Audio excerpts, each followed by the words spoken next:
अब मैं एक वाक्य के सभी पदों का परिचय करके आपको बता रही हूँ, क्योंकि जो शब्द हैं जब वाक्य में प्रयोग कर दिए तो वो पद बन गए। अब हम इनके सभी पदों का पद परिचय देंगे।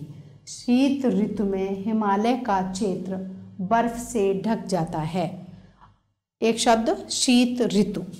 सबसे पहले लेते हैं शीत।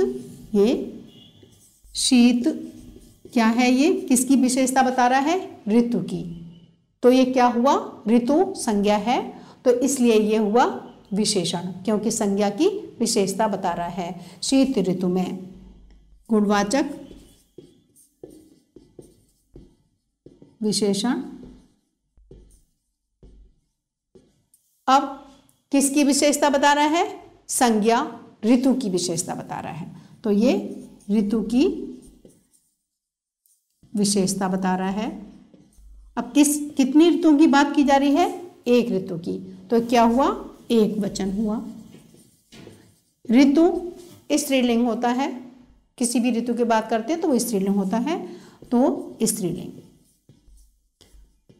ये हमें 4 चीजें लिखनी होंगी और ये इसका जो विशेषण है, क्योंकि क्रिया की इसका संज्ञा की विशेषता बता रहा है, तो इसलिए ये इसका पद परिचय हुआ। अब ऋतु शब्द ले लें। ऋतु क्या है?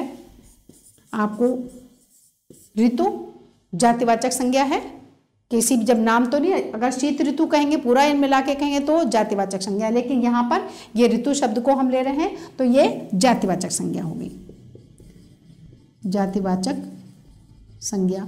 अब क्या लिखना है? वचन। कितना वचन है? एक वचन है। लिंग कौन सा है? जैसे हमने उसमें लिखा स्त्रीलिंग है। और इसमें करता है शीत ऋतु में हिमालय का क्षेत्र। एक आपको ये बताया जा रहा है कि इस ऋतु में ये, तो यहां पर क्या है कि ऋतु जातिवाचक संज्ञा हो गई, एक वचन हो गया, स्त्रीलिंग हो गया, और कर्ता की तरह प्रयोग है। कर्तारी प्रयोग, इसको इस तरीके से भी बोलते हैं। अब हिमालय। हिमालय आपको मालूम है नाम है। जब नाम है तो कौन सी संज्ञा होगी? व्यक्तिवाचक संज्ञा। तो ये व्यक्तिवाचक संज्ञा हुई, व्यक्तिवाचक संज्ञा। अब हिमालय क्योंकि नाम है और ये पुल्लिंग है, जब पर्वतों के नाम हमेशा पुल्लिंग में माने जाते हैं, तो व्यक्तिवाचक संज्ञा। फिर हम बताएंगे कि ये पुल्लिंग है, और क्या है? वचन कितना है? एक वचन है।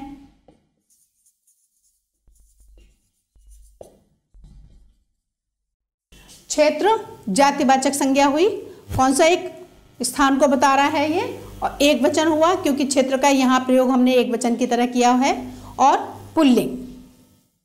बर्फ से, बर्फ जातिवाचक संज्ञा हुई और एक वचन हुआ, क्योंकि बाकी में हम देखेंगे तो जाता है, एक वचन स्त्रीलिंग। ढक जाता है, ढक जाता है यहां पर ये क्रिया है। कैसा यहां पर वाक्य बना है? ढक जाता है। शीत ऋतु में हिमालय का क्षेत्र बर्फ से ढक जाता है। पूरे वाक्य को जो हम ध्यान से देखेंगे तो यहां पर हम देख रहे हैं कोई कर्म नहीं हो रहा, तो यहां पर ये जब ढक जाता है तो इसका पद परिचय देंगे। तो कौन सी क्रिया हुई? ये अकर्मक क्रिया, क्योंकि यहां पर किसी क्रिया के होने का बोध नहीं हो रहा है। और जब कोई कर्म नहीं हो रहा, ढक जाता है, एक नॉर्मल बात बताई जा रही है, कोई कर्म का यहाँ पर हमें प्रतीत नहीं होता, तो यह वाक्य कैसी क्रिया हुई? ये अकर्मक क्रिया हुई।